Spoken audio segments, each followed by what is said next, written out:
is you're talking about as a sport. I'm talking about as a Oh, dueling. duel. Uh, Right. People must have gotten killed, right? With the Oh, yes, absolutely. I have a video that has that we created that has 110 famous fencers. And I can't remember the fencer's name or the dueler at the time, but he was dueling and he lost the top of his nose. They literally cut off his nose, and he had to wear a prosthesis over his nose for the rest of his life. There were people who died.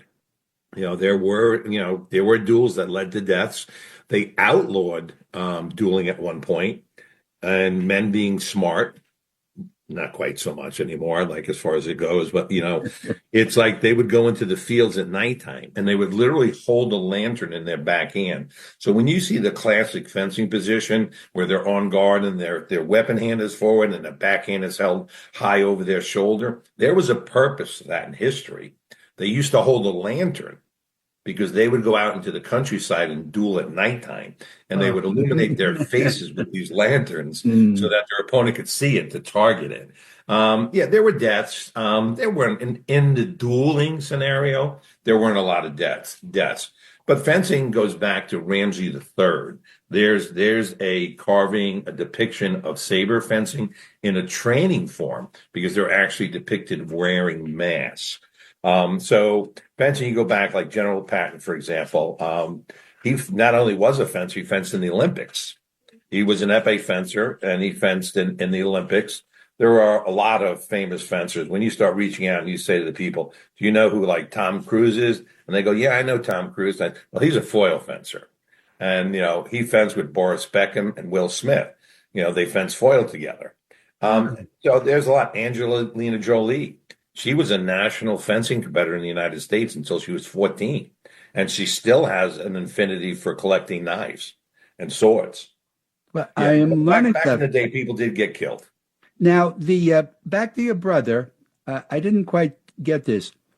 Is there an anatomy that's better for in basketball? If you're taller Sure. or fast, what is the ideal body for fencing? And So there's, can a right, big there's three person? different, go ahead, I'm sorry. Yeah, I was going to say, can a tall person go against a short person, or is that a disadvantage, unfair? Well, no, so it's the categories break down. So there's age groupings. There's 8 and under, 10, 12, 14. When you get to 16, they call that the cadets. When you get to 18, they call that the juniors. After that, you get the divisional. The Division 3, Division 2, Division 1A, Division 1. Division 1 is the Olympic level. These are people that are trying to make the Olympic team. So when you have these divisions, now you have the genders. They separate the genders, generally speaking. Then you have the disciplines, the foil, epee, and saber. Body types, really not the main consideration. It's more personality. The weapons tend to attract a certain personality type. Saber fencing is a point and cut weapon, so you can hit with the point or hit with the side on a cutting action. They tend to be very aggressive personality types. Not off the strip, but on the strip. They're coming to get you. There's nowhere to hide. They're coming. And so that kind of satisfies some of the people. And then you go into foil, and it's a little bit more passive, but still more aggressive than epee. So that's like the middle ground. And that attracts a certain personality type. And then there's epee. Epee tends to be the thinker's weapon. Most of my friends who are long-term epee fencers are attorneys. Oh, And that's so that's and so they will interesting. fence for their whole entire life. And their epee fencers tend to be at their best when they're in their middle 30s. So it's not a young person's weapon because it's all about trickery and deceit. That's generally what fencing really is. It's about trickery and deceit, but it's also the personality types play into it. So if you're the thinking person and you like to set things up and you have a lot of patience for it, it's better to be tall in epee than it is short. So there is an advantage to that.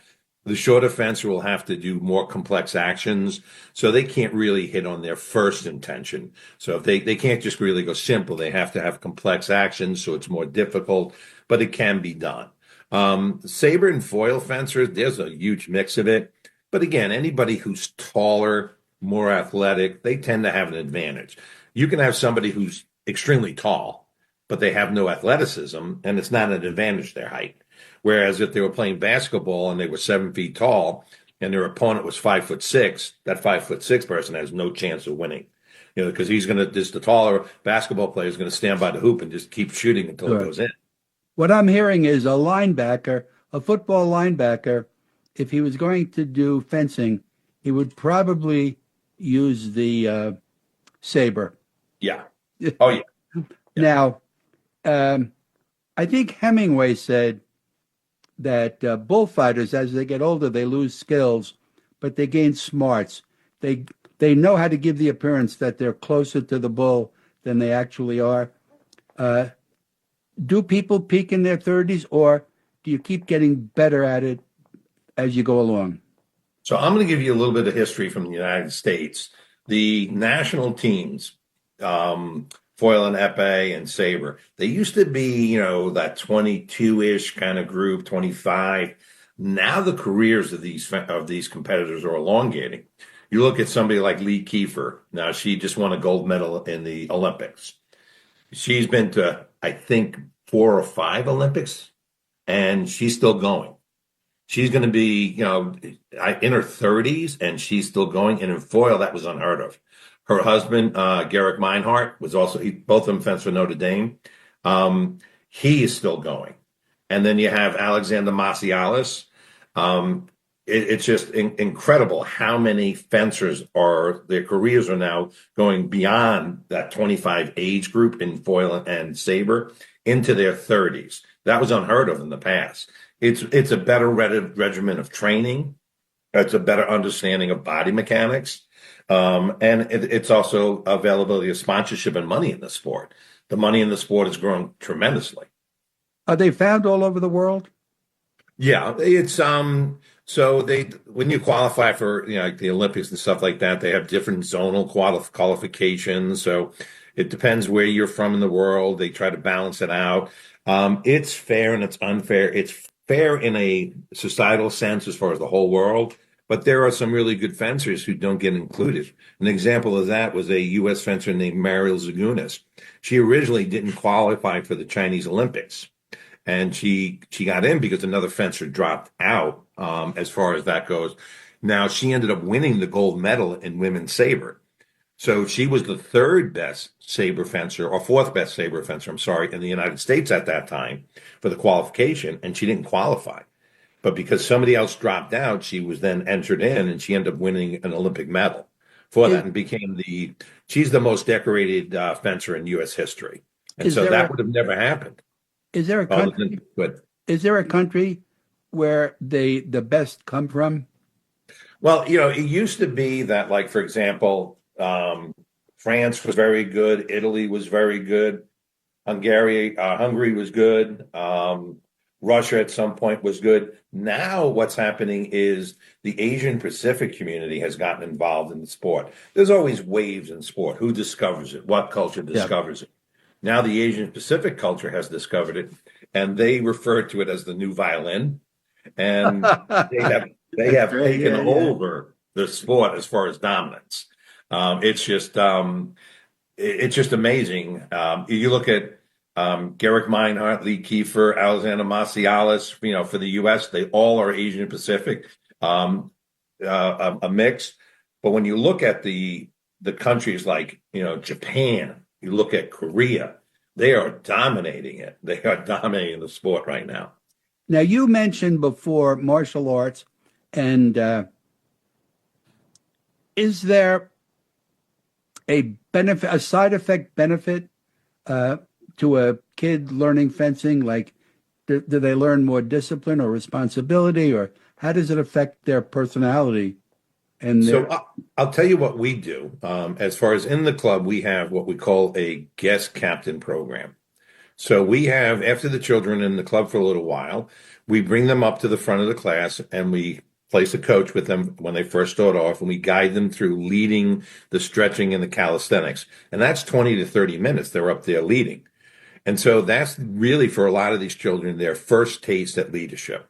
That transcends into sports. It goes into their schools when they're asked to participate in group projects and be a leader. And then later it'll be their life as well when they're in an occupation of some sort, having to lead an operation or being a supervisor. So that's just part of it. Discipline is huge. They used to say 10,000 hours, you become an expert. Now they're saying 10,000 hours under intense correct supervision, and you can claim being an expert. So we remind the children and the adults too that failure is the path to success. You have to be willing to fail in order to achieve greatness or to become better. And Sure. that's established in small steps.